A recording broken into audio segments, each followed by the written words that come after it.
안녕하십니까.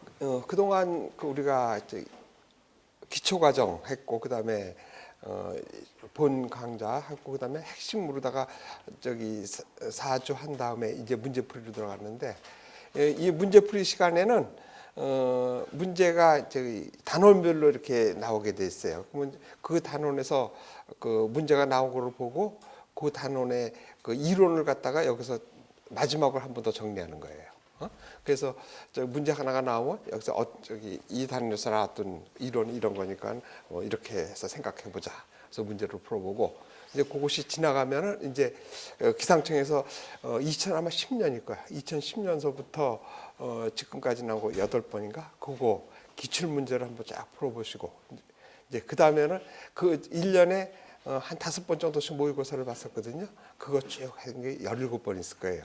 그걸 해가지고 저기 이 문제 풀이는 문푸는 그거로다가 마치고 그 다음에 이제 시험 보기 아마 그때 이거 끝날 때쯤 되면 하면 시험 보기 한 2, 3주 전 거예요. 그럼 이제 마지막으로 저기 종합 정리해가지고 시험이 나올 만한 거 이런 것들 하는 거로 마무리해가지고 4월 달이죠. 그때 이제 시험을 보게 되는 거예요. 그래서 이제 그 동안에 벌써 모의고사 이제 2번 받고 앞으로 또 3번 남았을 거예요. 이 모의고사를 물론 여기서 보면은 뭐 온라인으로 보는 방법도 있고 그런데 그 온라인으로 보시는 것보다는 여기 나오셔가지고 한번 이렇게 보는 것이 좋고. 왜 그러냐면은 이 문제 푸는 것이 제일 실력이 쌓여요. 그때 가장 골똘히 생각하고 그러잖아요. 그리고 그때 생각했던 문제들은 그때 주변에 나왔던 이론 이런 것들은 잊어먹지가 않고 그러거든요. 그래서 시험은 좀 힘들더라도 여기 나오셔서 보는 게 좋아요. 그렇게 하고 그래서 문제풀이로 들어가겠어요. 그래서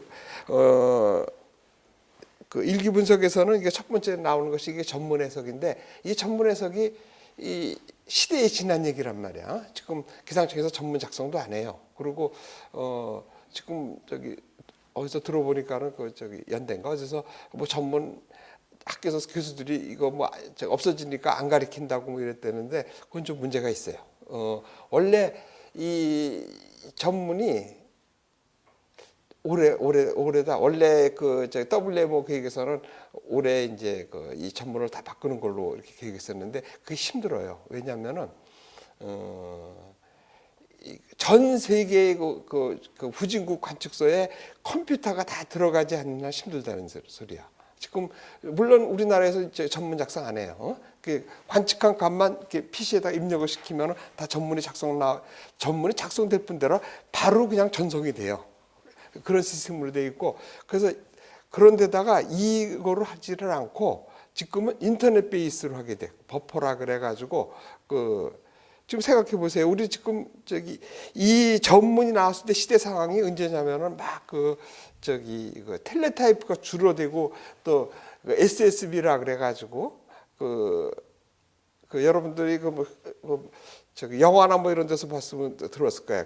우리는 지금 전화기 얘기하면 서로 그냥 막 떠들고 내가 떠들고 듣고 이렇게 되잖아요. 그런 것이 아니고 한쪽만 이렇게 얘기하는 거예요. 한쪽 얘기를 하면 저쪽은 듣기만 하고 그다음에 끝나면은 저쪽이 들으면 이쪽에서 얘기하고 이런 시스템으로 되던 시대. 그러니까 싱글 사이드 밴드라 그래가지고 SSB라 그러거든요. SSB 텔레타이프 그거가 주로 하던 시대에 막 작성이 된 거야. 그러니까는 전문을 작성할 때 왜 이렇게 작성해나를 하는 거는 그런 시대 상황을 알면 편해. 왜냐하면 글자 한자를 줄이기 위해서 이렇게 만들고 그랬던 거야. 근데 요즘은 문자 가고 뭐 이러는 거는 그거는 유도 아니잖아. 뭐 그림 동영상이 나가고 이러는 시대라고. 그리고 이 베이스가 지금 하고 있는 거는 무선 베이스였었는데 지금은 무선이 아니고 각 나라들이 광케이블로 해가지고 그냥 빠르게 지나가고 있잖아요. 그래서 이거 다 어떻게 보면 시대적으로 낡은 건데 문제는 우리나라나 뭐 선진국에서 이거 대체 소용이 없다는 거예요. 온 전 세계가 쓰는 거니까 모든 나라가 PC가 들어가기 전까지는 어렵다는 얘기야. 그래서 나도 우리 회사가 좀 이렇게 좀 후진국 이렇게 많이 다니고 그러는데 생각보다도 PC가 보급되고 있지 않아요. 특히 미얀마 같은 데를 이렇게 가보면은 한 과에 PC 한 대가 있기가 힘들어. 그나마도 고장 나 있어. 그 대신 저기 기상청 직원들은 어떻게 해죠? 국제 대회 많이 나고 그러니까 개인들은 그 해외를 나가니까 지가 노트북은 좋은 것들을 갖고 있더라고. 그러니까 업무를 지 노트북으로 보는 사람도 있고 그래요. 그래서 모든 나라가 컴퓨터가 돌아오기까지는 이 전문이 없어지지 않을 거라는 얘기야. 내가 보기에는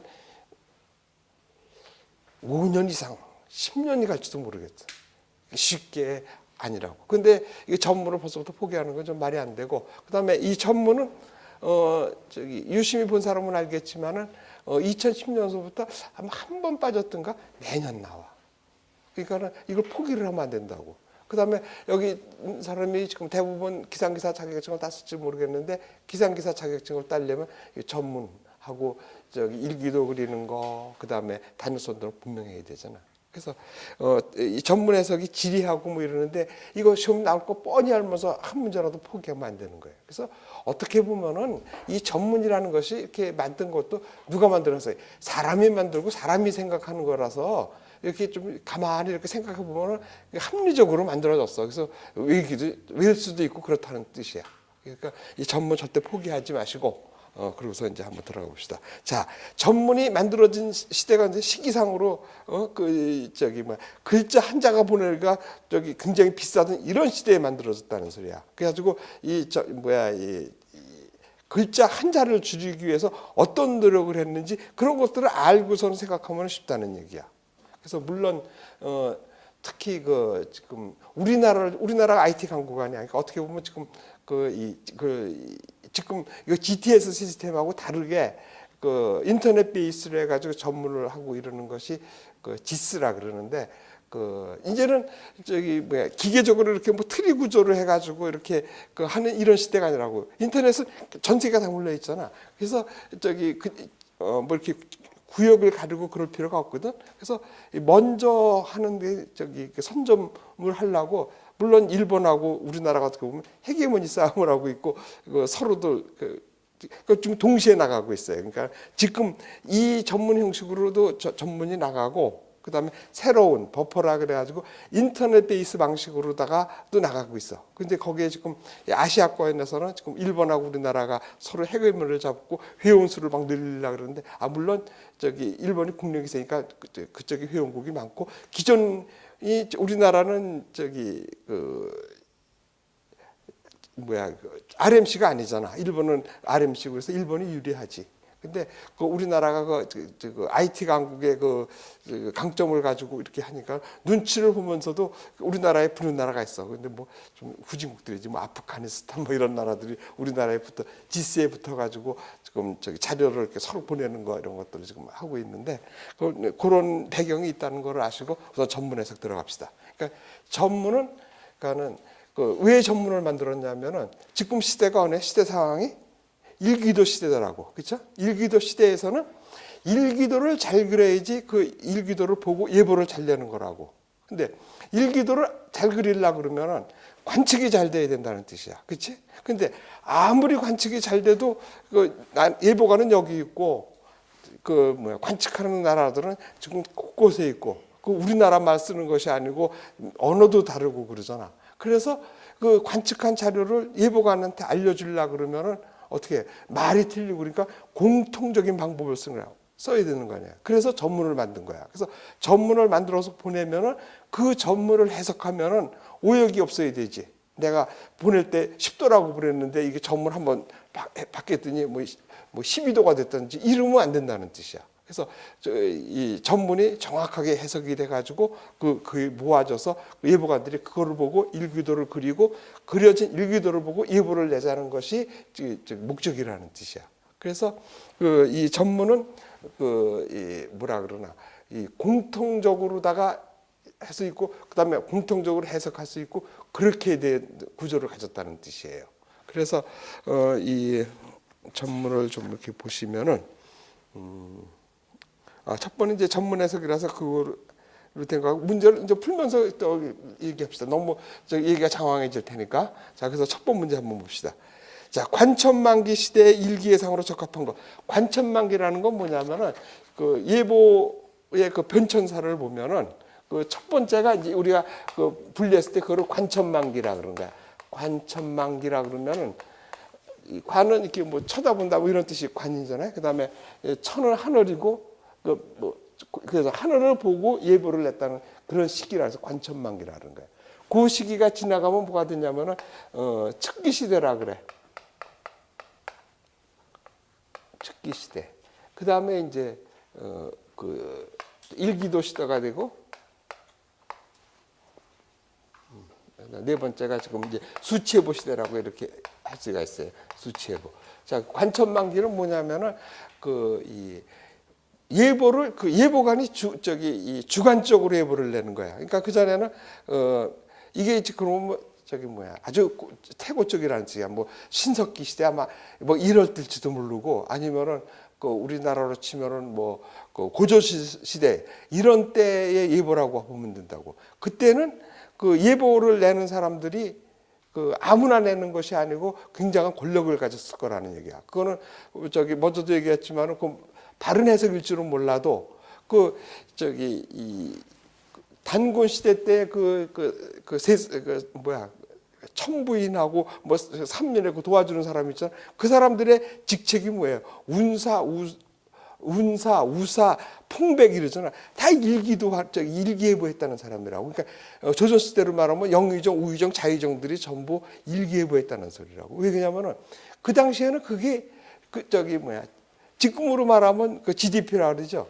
그게 보면 제일 많은 게 뭐 농업 생산에서 거기에서 제일 많은 부가 나오는 거라고. 그다음에 그렇게 해서 곡물이 싸고 그러면 외부에서 뺏으러 올 테니까 지켜야 되고 아니면 어떨 때는 지네가 모자니까 남을 쳐들어가서 뺏어야 되고 그때 다 뭐야 일기예보가 필요한 시대라고.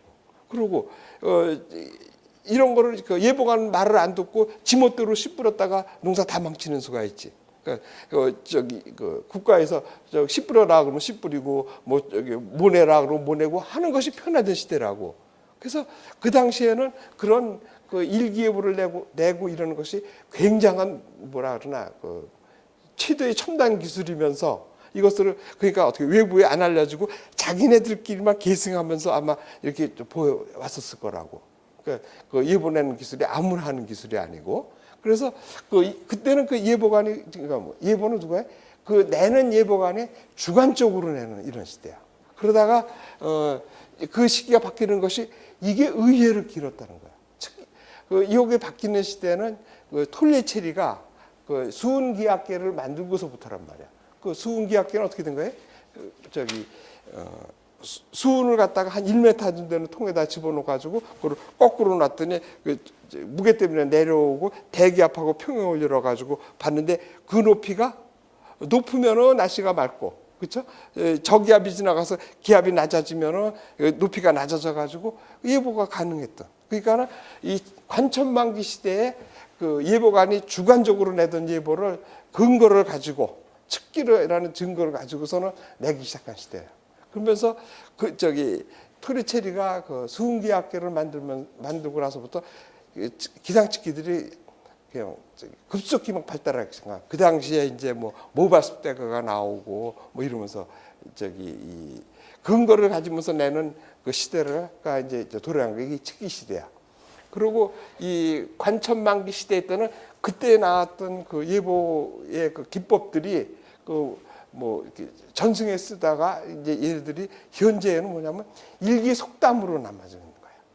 그러니까 그때의 그 예보 기법들이. 그래서 뭐 예를 들면 그 중에서도 과학적인 것 같은 것들을 보면은 뭐 제비가 낮게 나르면 비가 온다든지 그다음에 뭐 여러 가지가 있잖아요. 약간 일기 속담으로 하는 거. 그런 것들이 그래서 예보내던 시기를 관천만기 시대라 그러고 그다음에 측기에 의해서 예보를 이제 객관적이고 근거를 갖고 예보를 내리는 시대가 측기 시대라고 보는 거라고.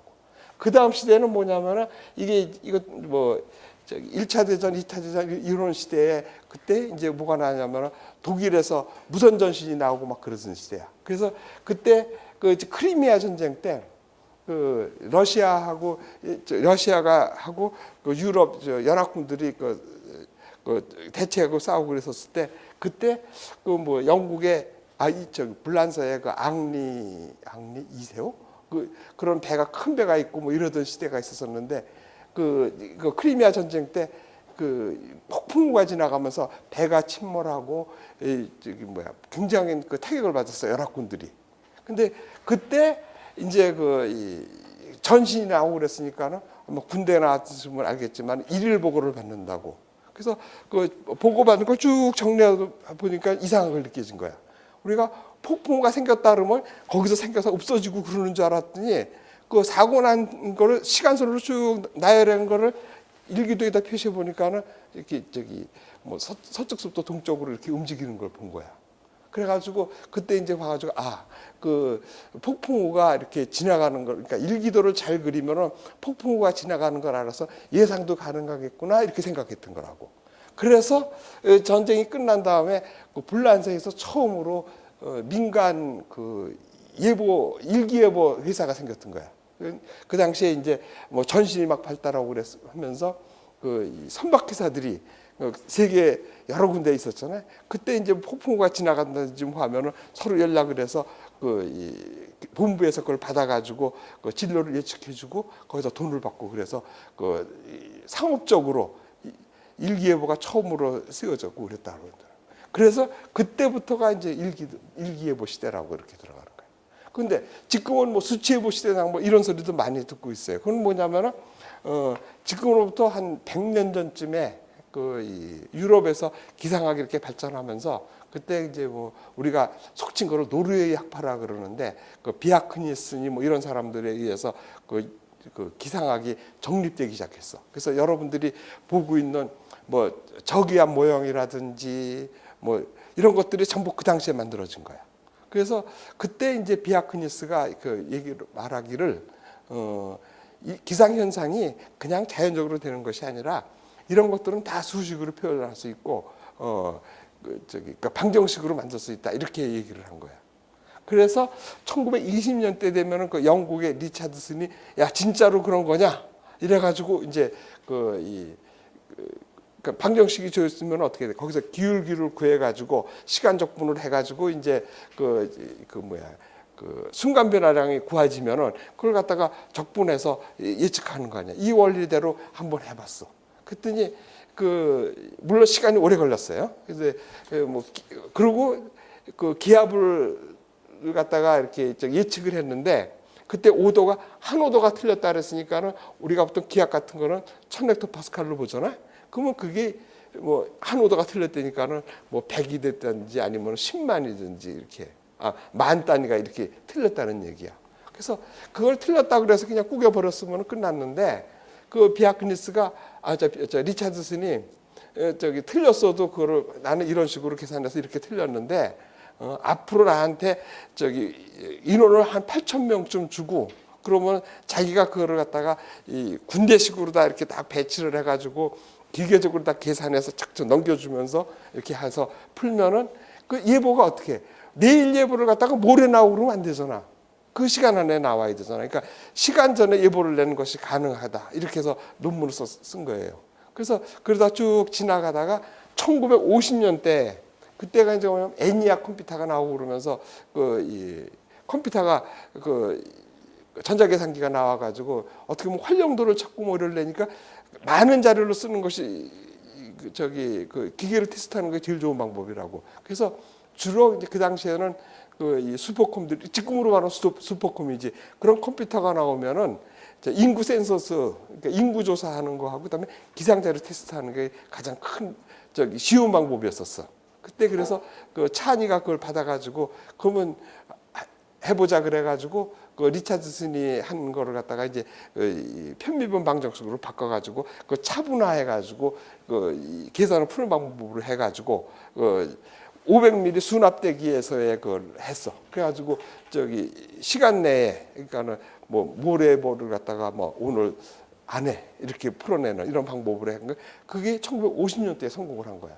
그러면서 찬이가 얘기를 한 거지. 리차드슨이 틀린 거는 단순히 계산 때문에 틀린 것이 아니다. 얘는 방정식계를 잘못 세웠다. 그러니까는 지금으로 말하면 규모 분석을 하지 않아 가지고 이 작은 노이즈가 들어가서 증폭돼서 그렇게 커졌다는 것을 얘기하면서 그때부터 수치예보가 급속도로 왔다는 거야. 1950년대서부터. 그래가지고 일본에서는 한 1970년대 그때부터 시작했고 우리나라에서는 1980년대 시작을 해가지고 우리나라가 지금 우리나라에서 제일 좋은 슈퍼컴을 지금 기상청이 쓰고 있다고. 그러면서 일본하고 갭을 줄여가지고 이제 큰 차이가 없고 그다음에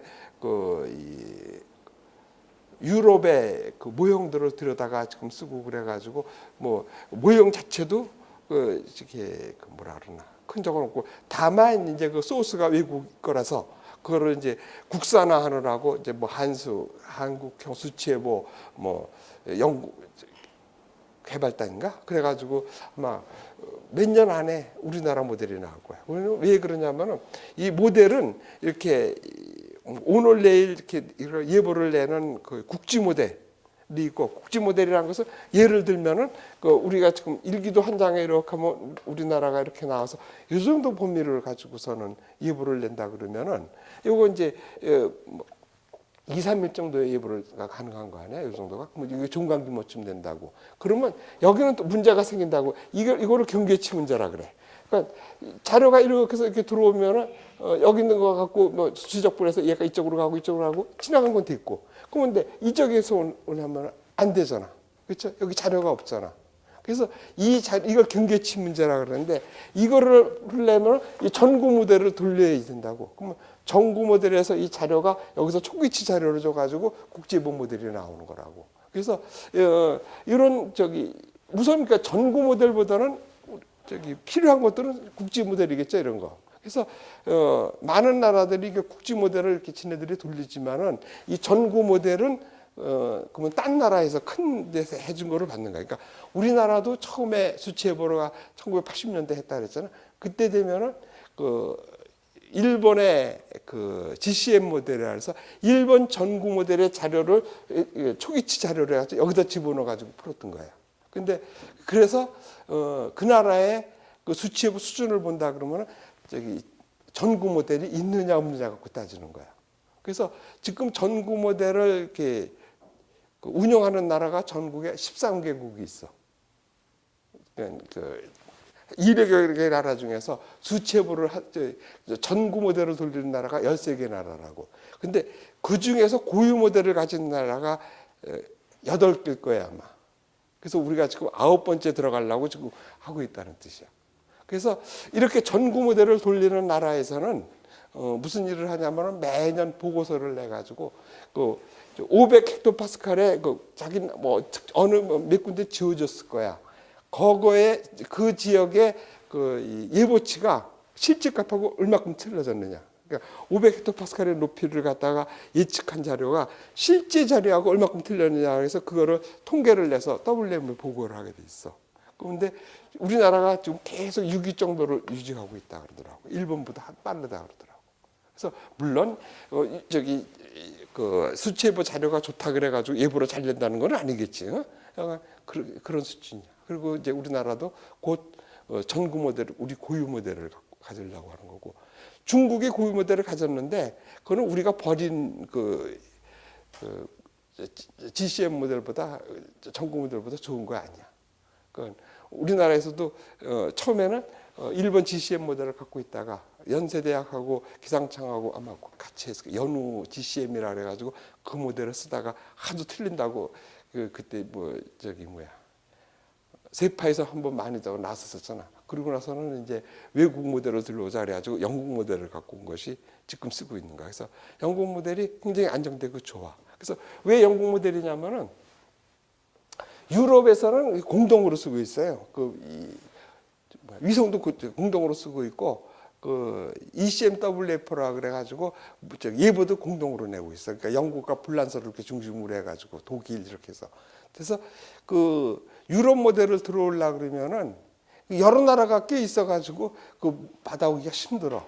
그래서 영국에서 그러니까 같은 모델을 쓰고 있을 거 아니에요. 영국의 ECM 모델 중에서도. 그리고 지네들 모델을 잘 알고. 그래서 영국 모델을 들어왔는데 그것도 준 이유가 있어. 아마 우리나라가 영국하고 이렇게 대척점에 있지 않았으면 안 줬을 거야. 왜냐하면은 지금 모델을 이렇게 돌리면은 그것이 이제 실지하고 맞춰보고 이래가지고 튜닝도 해야 되고 조절을 해야 되는데 어떻게 되겠어요? 이렇게 쓰면 이쪽에 영국이 있어 우리나라는 이쪽에 있잖아. 유럽이 반대쪽에 있잖아. 그러면 이쪽에서 저 튜닝을 다 하고 있지만 일로 들어오는 이쪽에서 튜닝을 안 해주잖아. 근데 우리나라가 여기서 똑같은 모델을 돌려가지고 여기서 튜닝을 해주면 굉장히 서로 좋잖아.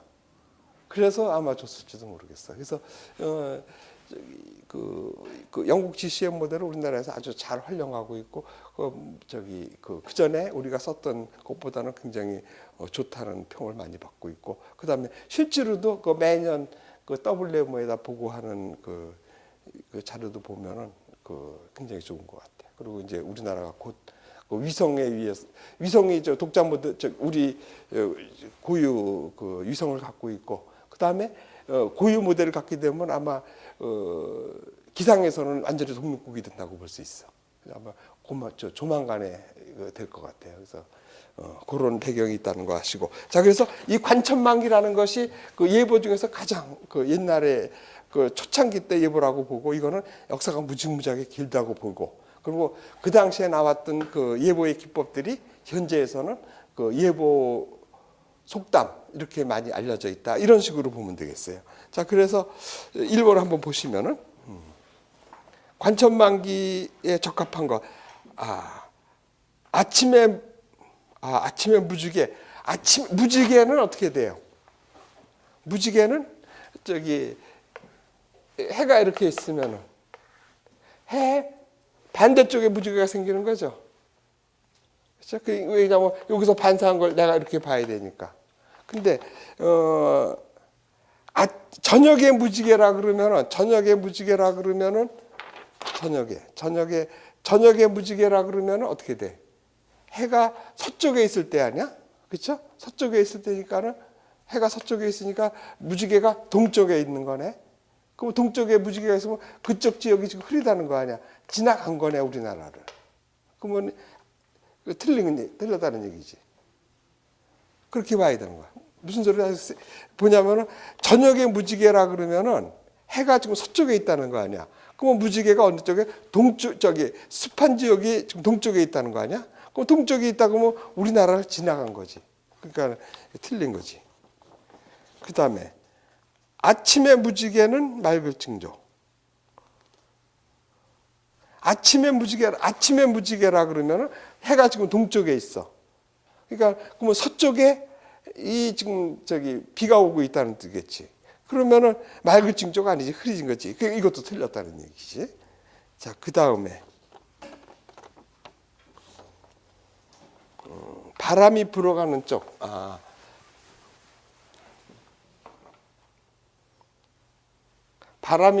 풍상 쪽이 그러니까 바람이 불어가는 쪽. 그래서 바람이 불어가는 쪽에 무지개.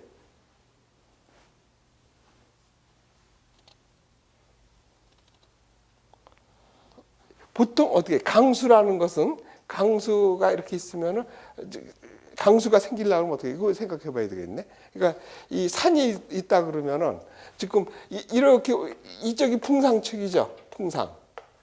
이쪽이 풍하라고. 그러니까 바람이 불어오는 게 풍상쪽이고 여기가 풍하냐. 그럼 어디가 날씨가 나빠요? 풍상 쪽이 나쁜 거지. 공기가 올라가니까는 여기서 팽창해서 여기서 비가 오는 거 아니야. 그러니까 여기가 비가 오는 거야. 그런데 보면은 바람이 불어가는 쪽에 무지개. 바람이 불어가는 쪽에 무지개. 악천의 징조. 바람이 불어가는 쪽. 이거 내가 여기서 여긴 불어오는 거지. 여기가 불어가는 거지. 그렇죠? 이쪽이 여기 불어오는 쪽에서가 나쁜 거지. 그러니까 불어오는 쪽에가 악천. 이게 맞는 거지. 4번이 맞지. 그러니까 여기가 불어오는 쪽에 지금 나쁜 거고 불어가는 쪽은 여기를 갖다 뭐라 그래?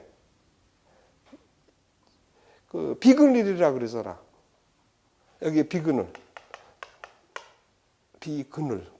그늘자 어떻게 쓰나? 비그늘. 레인 섀도우라 그러잖아. 그러니까 이쪽이 풍상 측이 날씨가 나쁜 거란 말이야. 그러니까는 불어오는 쪽에 이 악천후지. 그러니까 불어가는 쪽은 후천이야.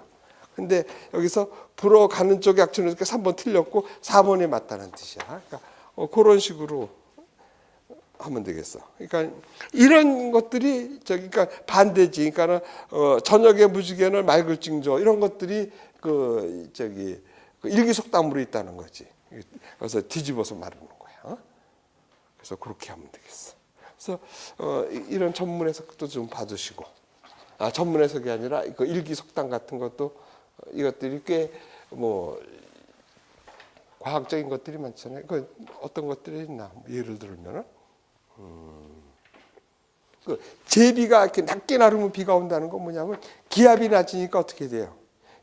벌레들이 낮게 나르고 있거든. 그러니까 그 벌레를 잡기 위해서 제비가 낮게 나르는 거라고. 그 다음에 뭐 많잖아요.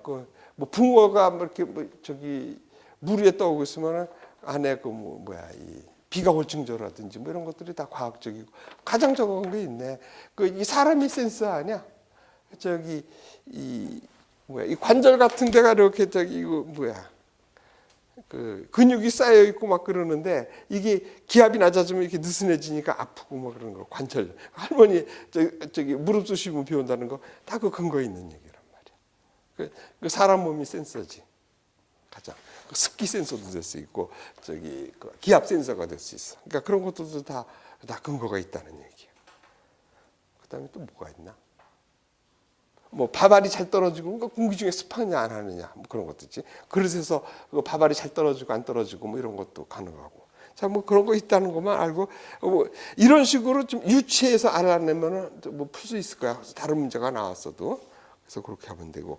자, 두 번째 거 봅시다. 좀 길었는데 두 번째는 뭐냐면 뷰포트 풍력계급표.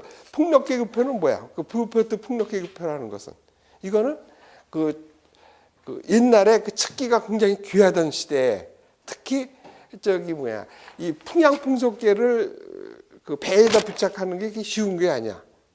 왜 그러냐면은 풍향풍속계가 풍속도 마찬가지야. 바람이 불고 있는데 이쪽으로 이렇게 가면은 세게 나타날 거 아니야 아무래도. 여기 바람이 센 데서 이렇게 멀어지면은 아마 약하게 관측될 거라고. 그래서 고정된 점에서 이렇게 관측해야지 움직이는 데서 하면 제대값이 안 나오는 거라고. 특히 풍향은 더하지. 풍향은 내가 가만히 있어야지 불어오는 쪽으로 하지 내가 움직이면 모르잖아. 그래서 이 배에다가 풍향풍속계를 설치한 게 이게 쉬운 문제가 아니라. 그러니까는 그 배하고 바람하고의 벡터를 계산해 가지고 배가 움직이는 것은 빼줘 가지고 만들어야 되는 거라고. 쉽지 않았던 시대라고. 그래서 풍향풍속계가 있다 그래가지고 배에다 뭐 쉽게 달기도 어려웠을 뿐더러 그 당시에는 척기가 비싼 때라고. 그런데 해상에서 나가면 사고들이 많이 나고 뭐 이러잖아. 그래서 어떻게 그걸 했겠냐 해서 비포트라는 사람이 그걸 생각하는 거야. 이 바다에서 일어나는 현상을 보고 풍속을 유추해내는 거. 그래서 지금은 그 비포트 풍속계가 그렇게 해서 썼더니 굉장히 유용해가지고 해난 사고를 줄이는데 큰 도움이 됐었다는 거야. 그래서 그것만 되는 줄 알았더니 육상에서도 가능했다는 거야. 그래서 육상에서도 지금도 많은 나라에서는 쉽게 풍향풍속계를 막 우리나라 같으니까 뭐 관측 500군데 뭐 이렇게씩 관측을 하지 쉽지 않다고. 사람은 풍부해가지고 관측소를 만들 수 있지. 그래서 그렇게 되면 어떻게 돼? 풍향풍속계가 없을 때 그렇다고 해가지고 풍속을 관측 안 할 수가 없잖아. 사람이 해서 관측하면 없는 것보다는 낫잖아. 그 다음에 실제로는 그러니까 비포트 풍속계를 쓰는 거 가장 중요한 것은 이것보다는 고장이 났을 때. 특히 배에서 태평양 한가운데서 고장 났을 때 그거 고치러 갈 수는 없잖아. 그렇지? 그렇다 가지고 안 할 수는 없고. 이럴 때 대체해서 쓰는 거야. 그러니까 비포트 풍속계는 뭐가 쓴다고? 그러니까 없거나 고장 났을 때 그 자연현상에서 풍속을 유추해내는 방법이야. 그래서 사실은 풍압을 관측한 거라고. 왜 그러냐면 풍압에 의해서 바람이 흔들리고 전신지가 흔들리고 나무가 흔들리고 바닷물이 되어서 풍압이 나오고 그 풍압 값을 풍속으로 바꾼 거야. 그래서 풍력계급표라고. 풍속계급표가 아니고. 그렇죠? 그러니까 풍압에서 풍속을 유추한 거라고. 그래서 물론 거기에 수식도 있겠지만은 그래서 여하간 그런 거야. 그래서 그래서 그 육지에서도 써도 굉장히 유용하고 그래가지고 지금 우리가 보고 있는 것은 그 비포트 풍력계급표가 나오면은 이쪽에 뭐 해상, 육상 해가지고 상태들이 나오는데 그러니까 그 전에 얘가 실용적으로 썼을 때 우리나라에서도 한 30년 전 이때만 해도 이 측기들이 귀하고 하니까는 이거를 많이 썼었어. 그래가지고 그거는 자기네 나라에 맞게 이렇게 썼어. 그러니까 우리나라식으로. 그래서 대표적으로 기억나는 거는 겨울철 되면은 바람이 세면 전신주가 우웅하고 울죠. 그런 거 생각. 요즘은 잘 안 보셨나? 옛날 우리 때는 그런 거 이 벌판에 많이 나가고 그러니까 그런 거 많이 느꼈는데 전신주가 울어요. 그 전신줄이 우웅하고 운다고. 아 그러면 이거 몇 메타 퍼 세크다 이렇게 정한 거예요. 그런 것도 있었어. 근데 요즘은 우리는 지금 측기가 뭐 남아도니까 이제 안에서 그냥 우리 교재에 나온 그 표준값만 있었는데, 그러니까 각 나라마다 이렇게 세부적인 거 자기네 실정에 맞게끔 쓰고 그랬다는 뜻이야. 여간 이 풍력계급표가 굉장히 유용하게 썼다는 얘기야. 그래서 이 풍력계급표가 이렇게 나와 있는데, 그래서 등급이 어떻게 있어요? 12등급으로 나와 있죠. 그런데 계단은 0번서부터 아마 12번까지 있어요. 그래서 저 계급은 13계급으로 됐다는 거 기억하시고, 그 다음에 그때 거기 속도를 뭐 미터 파세크, 노트, 뭐 마일 퍼세크 뭐 이렇게 쭉 나왔어. 그건 뭐 관계 없고, 여간 그래가지고 등급별로 다 이렇게 나와 있는데 그 등급이 13등급이 있다는 것까지는 보시면 돼. 그 다음에 같은 조건이라면은 마찰이 적은 바다가 풍속이 세고 그런 것도 좀 한번 보시면 되고. 그러면 거기서 이제 그 정원이라고 나오는데 캄이 우리가 그 무풍이라 그러잖아. 그게 무풍이 0.2m/s예요. 이거보다 낮으면 그걸 무풍이라 그러는 거라고. 근데 여기서 보면 무풍 맞아요. 캄 정원이라고 그러는 것이 0.1도 정원에 들어가고 0.2도 들어가는 거지. 근데 1m/s는 아니야. 이거는 풍약 풍속이 있는 거야. 그래서 여기가 되면은 0.2m/s 이하가 되면은 풍속은 0.2 있잖아요. 근데 이때 풍약은 할 수가 안 하는 거지. 왜 그러냐면은 지금 풍약 풍속을 어디서 재는 거야? 이렇게 에어로벤에서 이렇게 재는 거 아니야? 얘가 어느 방향을 갖고 있나? 비행기가 어느 쪽 방향을 하고 있나? 물론 여기 도는 것도 있기도 해요. 근데 얘가 약해서 섰는데 그 다음에 얘가 지시한다는 바람이 반대 방향으로도 서고 있다고. 왜? 얘를 바람이 약해서 못 돌리고 있잖아. 그러니까 이 0.2m/s 이하에서 바람 부는 거는 풍향이 진짜가 아니라는 뜻이지. 그러니까 이제 0.2m 이하가 되면 그거는 풍향을 무시하는 거라고. 그건 믿을 수가 없다는 뜻이야. 그러니까 얘를 움직일 힘이 없다는 거야.